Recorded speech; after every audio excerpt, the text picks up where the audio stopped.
So what I would like to talk about is directly related to the project I have in mind here. Just a little bit of background. So I mentioned yesterday Max is really kind of my main tool, and over the past 20 years now, I'm maxing pretty much every day. So I'm doing something in Max probably 300 days out of the year. What I'm showing now is really kind of the baby steps of a first project I'm conceiving to work with a large sound database.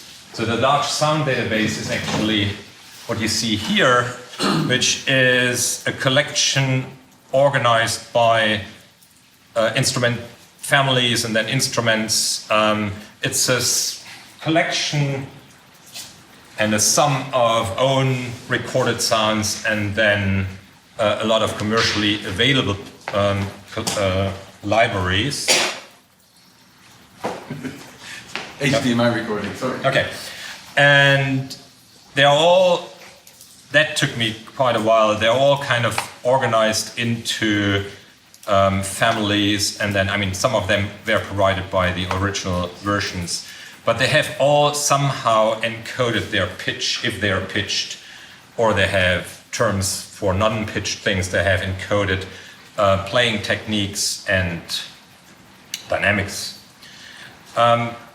Before I go into the technical details of how that all works, I would like to give you some oral background of why I'm doing this. So since 2009, I've been working with sounds from different ethnicities, different cultures, and I try to merge them into sound pieces. Some of them become public sound installations, others are concert pieces. So I will just play you a 1-minute excerpt of a almost 40 minutes 8-channel electroacoustic tape piece called Ishoni from 2014, where I'm bringing voices from all kinds of different cultures together. And the way it is done is I first compose kind of a harmonic evolution, harmonic grid, and then I took each individual sample from these different cultures and with Melodyne, pitch by pitch, retuned them to match my harmonies.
This goes into the big bag of my interests of ritual, utopia, how these cultures come actually together. So there are sections of the piece where Jews and Arabs sing together. I mean, all these kind of things where what doesn't happen in the real world might happen in a piece of art. So what I want to show you now is kind of how I approach access to this huge collection of sounds. What I programmed over the past 6 weeks is a suite of 3 little max patches, or larger max patches, which all work in tandem. The first one is a patch which traces the entire collection of my sounds offline, and using Alex Harker's descriptors makes the analysis of all those sounds and gets a long list of different things I experiment with and I found the most useful. There are many more descriptors to explore, but those were the ones I felt very useful for my work. each of the instruments then gets into a database. I'm using Daniele's Dada library, and I'm writing actually for each instrument 2 files. One just containing actually the number of instruments found, that is for some internal tracing, and then the other one is the database file. So right now I have roughly 480 or so instruments traced, and the next patch then becomes my search engine. So in here, on the left-hand side, you have the 483 instruments, and I can now just select some and say, okay, load those tables into my search engine, and then I can do all kinds of queries on the right side. I know this projector is probably not the easiest to read, so I will try to help you to figure out what's going on. So let's just start with the first example. I'm loading just 2 sounds in here. One is a Caribbean shell and the other one is an euphonium. And if I clear all search fields, so I'm not giving any other search term, then of course the search renders me the 230 files, which are the sum of these 2 collections. Can I zoom in here? Oh yeah, I can zoom. So that might make some things a little easier. So you see these are the 2 libraries I just loaded. I see how many items are in each one, and then if I'm not giving any query, then of course they render the entire results. This then gets into the Bach-Cutter object, and then I have a player patch which normally lives on a second computer, and then I'm just sending over UDP the information which files are currently to be played.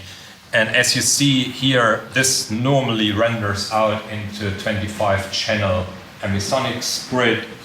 So in here it will be a little bit less impressive, I guess, just playing out over stereo. Okay, let's see if this does something. What? Okay. This is coming out somewhere else, so let me see. Okay, but that is funny. Okay.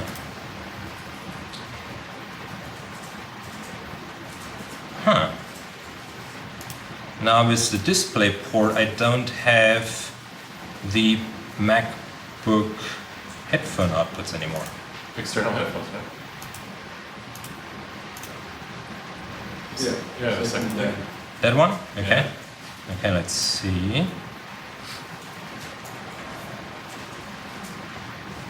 DSP. That's not me. DSP's on. Oh, There you go. no. It's on. DSP's on. It's head off. Okay. But it's on. Okay, so let me just make sure that in my routing I'm getting really everybody to 1 and 2. And turn it back on. There we are. Okay.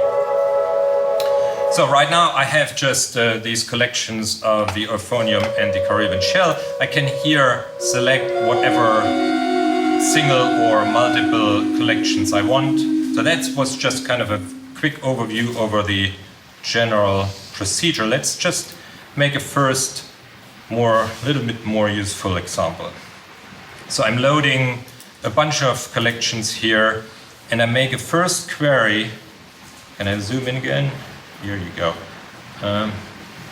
So I'm actually asking in the pitch field to make me 3 bands. So I want something between 200 and 300 hertz, anything between 6 or 5 and I can't read, 6 and 700 and 13 and 1800 hertz. Okay, so I'm asking for frequency bands in these regions, and that, if I query, returns me a little over 1,000 sounds. And here you are. So now I have, that's my first band, second band, third band.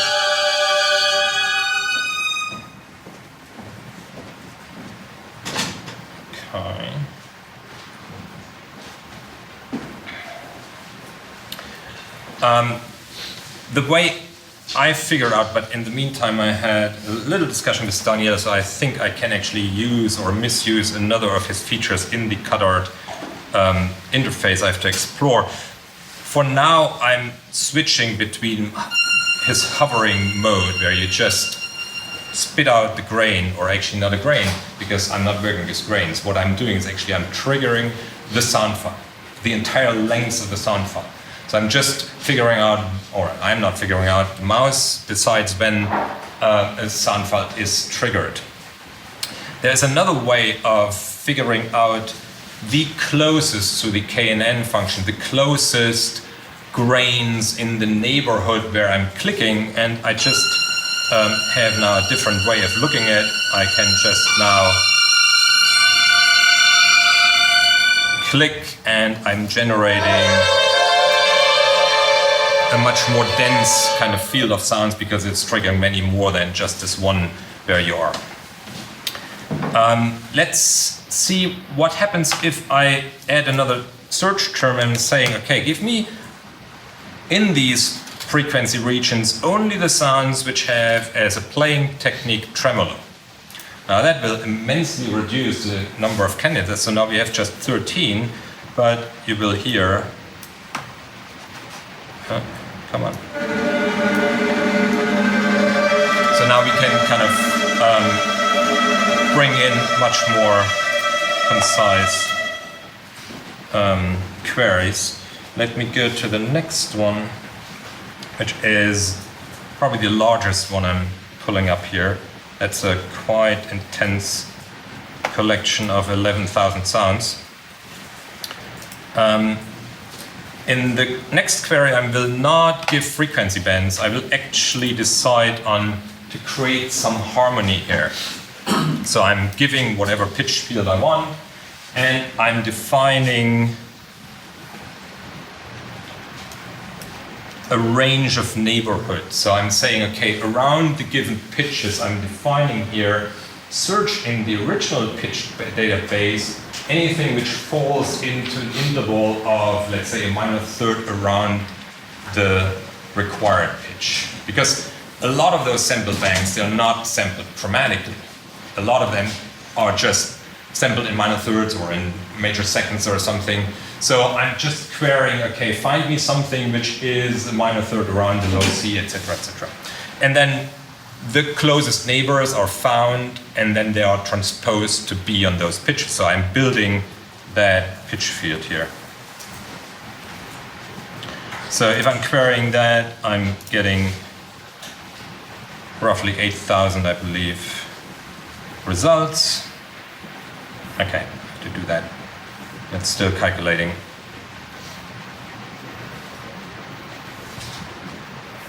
Okay, so I have now my sounds in here, and here comes now, this selector comes in handy, where instead of now having all of them displayed at the same time, I can now make sub-selections. So let's go back to this one.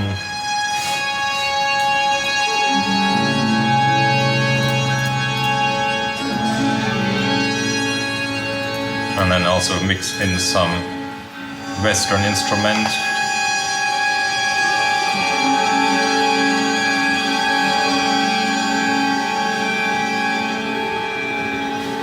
Now, you can imagine that it takes a moment to explore what sounds you want to combine and what kind of playing gestures you want to do.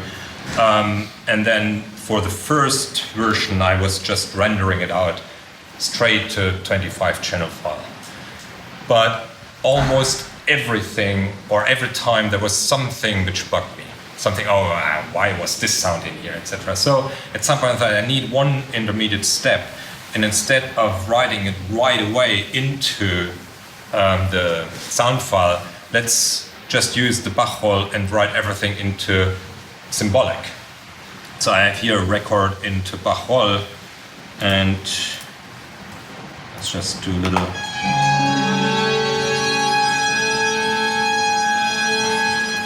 Now, I just discovered last night that there is a problem. I have messed up something. I need to fix that, but you will discover immediately what that is. So I'm writing it out actually into 8 staves, which is not very meaningful. It's just helpful to sometimes isolate things and not have all those sounds on the same staff. I'm just kind of wrapping around in the modular 8 the different instruments, because all these instruments, they have an index number. So I know then still, I can actually in the roll still search for, I mean, if I say, okay, there was this one instrument, the koto, let's take it out. So I build another patch, which is not in here, but just kind of an outside thing where I can load in the roll, and then I'm turning the entire content of the roll into another database, which is then searchable, because I had the discussion with Daniele whether the slots are searchable, and they are not yet, but in turning it into a database, I can then say, okay, give me everything which is shorter than this, or longer than that, or this playing technique or that thing. And then if I want to take out an entire instrument from the roll, I can do that through another database querying it. Okay, so the thing I messed up, there's something wrong with my transposition indices. So here you get the same sounds, but the transposition is slightly off.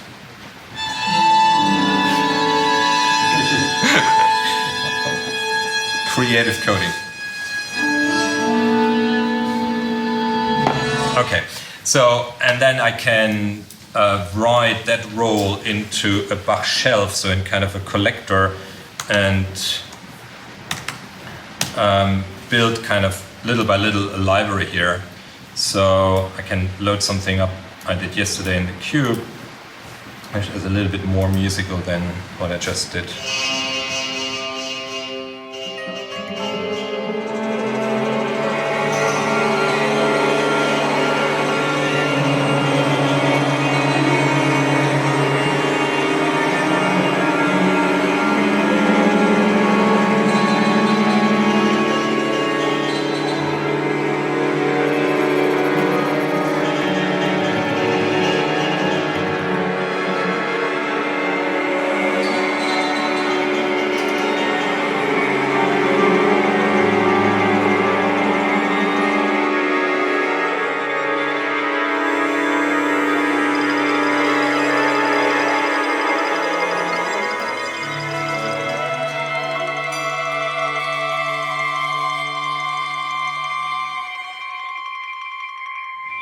And of course, now you have all the possibilities of post-production of saying, okay, I like those guys, but they're too slow, and then you can say, okay, just make them a little tighter, and etc., etc. You can mix, you can dump, you can.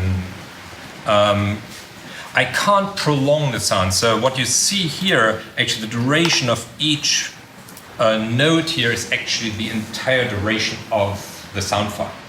So I can make them shorter, and then when I'm playing back, actually the duration of the note is sent over to the playback patch, and it will just fade it out earlier. But if I would stretch the structure here, so if I'd say, okay, take these 3 notes, and I just say, okay, make them longer, that would not make any difference. It would change the onset difference, but it can't make the sound files longer. Okay, so far that all works. Now here starts actually the portion of my presentation where instead of saying this is all great, I have a lot of problems. Okay, and now I'm kind of picking your brains to figure out how to solve some of them. The first thing is something I have to discuss with Daniele, but I want just to show it here.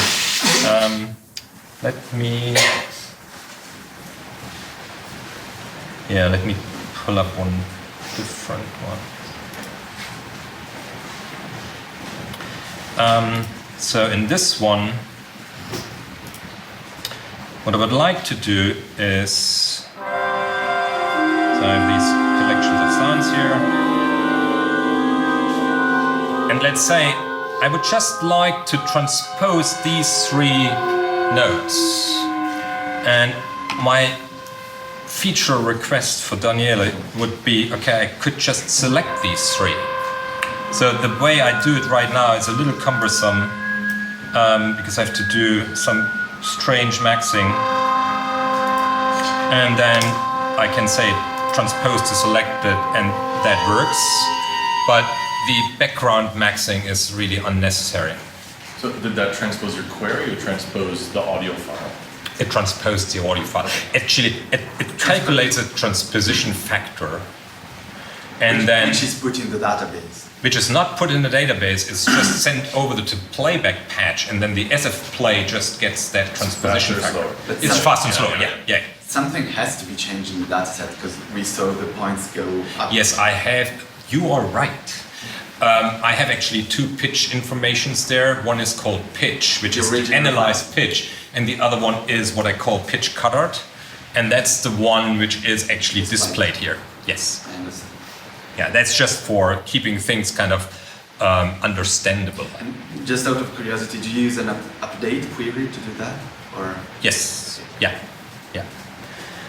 Okay, so that is one thing I would like to fix, so that I can really, in the interface of the cutout, kind of fine-tune some of those sounds. The second one is a much more difficult thing. So what I'm doing here is I'm sending over UDP to the second computer the address of where the sound file lives. So I have actually the same database of sounds on both computers. And then essentially I'm sending address, open address play. Now there is a certain limit to how fast and how many files you can actually do. That depends on your hard drive speed, etc., etc. So I would like to trigger 1,000 sounds in a second, or even more. My question is, you do direct to disk then? I right now do direct to disk. Okay. There's no way. I have no computer which have the memory of 130 gigabyte of sound. But that's not going to be 130. Whenever you query something, you might. I think whenever, if it was me, if it were me actually to do something like that, whenever I query something, I just fill a poly buffer with all the query results. That's very good. Okay. But what about just SF listing all your files and preloading? That's my solution for now. I'm saying preload, I'm SF listing then. You probably need a much bigger buffer size for your SF list.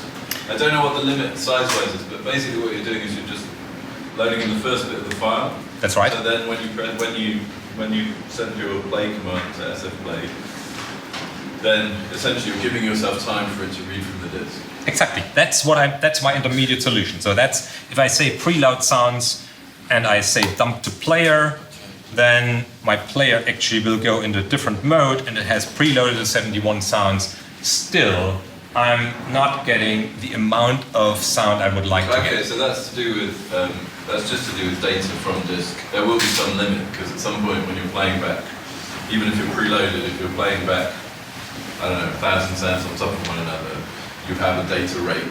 You still have to fulfill that data rate from the drive. You've got some time to get the first bit, but you're still having to pull that amount from the drive. Yeah. So the only way, I mean, that's partly why most of the stuff that I've done has been in RAM.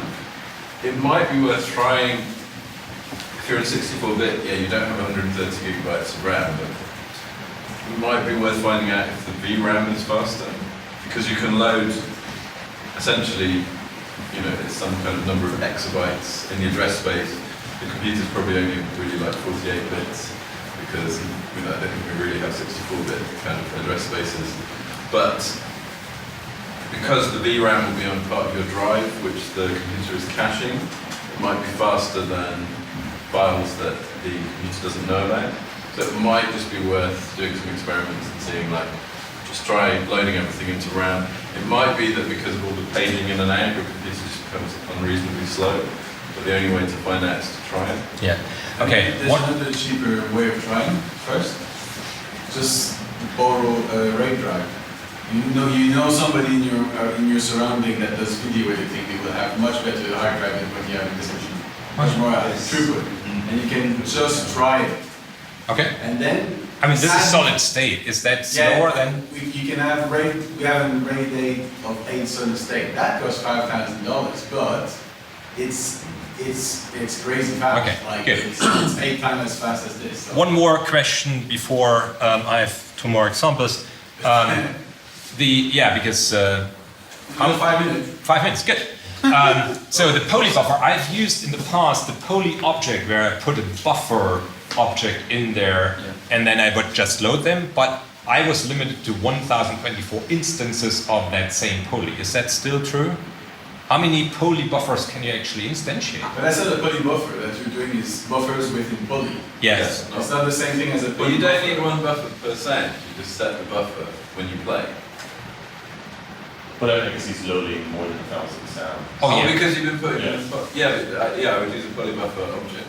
Okay, I don't know that one. Okay. Yeah, It's and really then, good. Yeah. Okay, good. I mean, No, otherwise I then, didn't. the next thing to do would be to just, if you have some limit on poly, would just be to have more than one buffer in each poly with some kind of numbering system.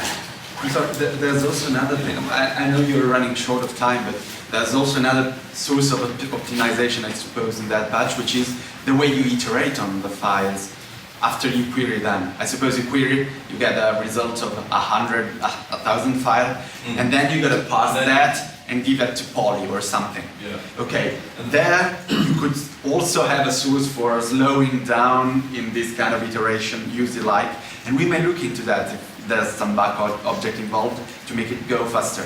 Okay. So you have multiple places, I think. The other place is that if you've got 130 gigs worth of stuff on disk in what, 24-bit?